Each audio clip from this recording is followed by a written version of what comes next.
ESimple channel. English for all. Learning and exploring together. Hey everyone, and welcome to episode number 5 of our podcast. We're Adam and Hannah, and we're thrilled to dive into another fascinating topic with you today. In this episode, we're uncovering the intriguing history of Black Friday, from its surprising origins to how it became the shopping frenzy we know today. So get comfortable, grab a notebook or your Black Friday wish list, and let's uncover the story behind the chaos. Okay, so Black Friday, it's like the biggest shopping day of the year. Yeah, right? pretty much. Everyone's out there hunting for deals. But have you ever thought about where the name Black Friday actually came from? Honestly, I hadn't really until I started looking into it for this deep dive. It's kind of crazy, right? We're going to dig into that today using pasted text as our source.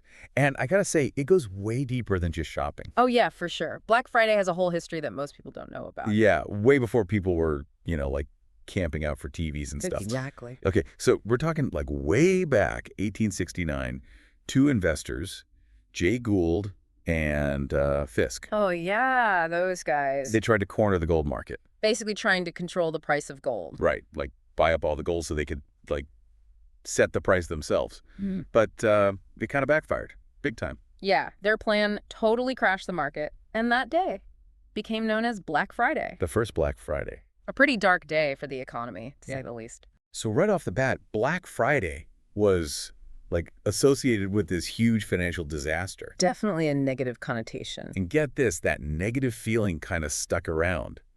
Even in the 1950s, Black Friday was still not a good thing. Yeah, it was being used, but not for shopping. So picture this. It's the day after Thanksgiving in the 50s. What are you doing? Probably relaxing, enjoying some leftovers, right? Hopefully. Sounds nice. Well, a lot of factory workers back then, they just wouldn't show up for work. Called in sick, took an extra day off. Maybe those leftovers were just too tempting. Could be. But for the factories, this was a huge problem. They needed people to, actually work. Right. They relied on a consistent workforce, so this absenteeism was a big deal. And that's when Black Friday starts getting used to describe this day because, it was a black day for productivity. Makes sense. Oh, and we can't forget about Philadelphia. What happened in Philadelphia? Well, they had this perfect storm of chaos on the day after Thanksgiving. Think, tons of shoppers already out for post-Thanksgiving sales. Okay, I see where this is going. Plus, you've got the massive Army-Navy football game happening at the same time. Oh, wow. Yeah, that's a recipe for gridlock. Total gridlock. Mm-hmm. The police were like, this is a nightmare. They started calling it Black Friday because of the crazy traffic and crowds. I mean, one officer even described it as a sea of humanity. So at this point, Black Friday is basically synonymous with chaos and disruption. Yep. Pretty far from those doorbuster deals, huh? Totally. But here's where things start to get really interesting. Yeah, because retailers see all these shoppers and they're thinking, there's got to be a way to, capitalize on this. Right. They recognized the potential, but the name was a problem. They hated the negativity. I mean, who wants to associate their big sales day with financial crashes and worker absenteeism? Exactly. So some retailers actually tried to rebrand it as Big Friday. Catchier, right. More positive. Way more positive.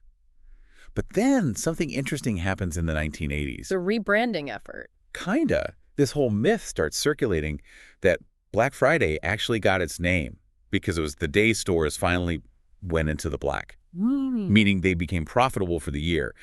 All those holiday sales finally pushed them into the black.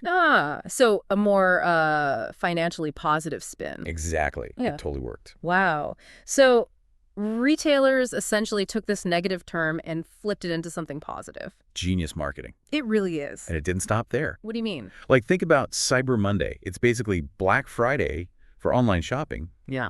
Another spin-off of this, repurposed term. So from financial panic to worker woes to the biggest shopping event of the year. Talk about a journey. What a transformation. It really shows the power of branding and how a name can completely change our perception of something. Definitely. And it makes you wonder what other hidden histories are out there lurking behind everyday things. Right.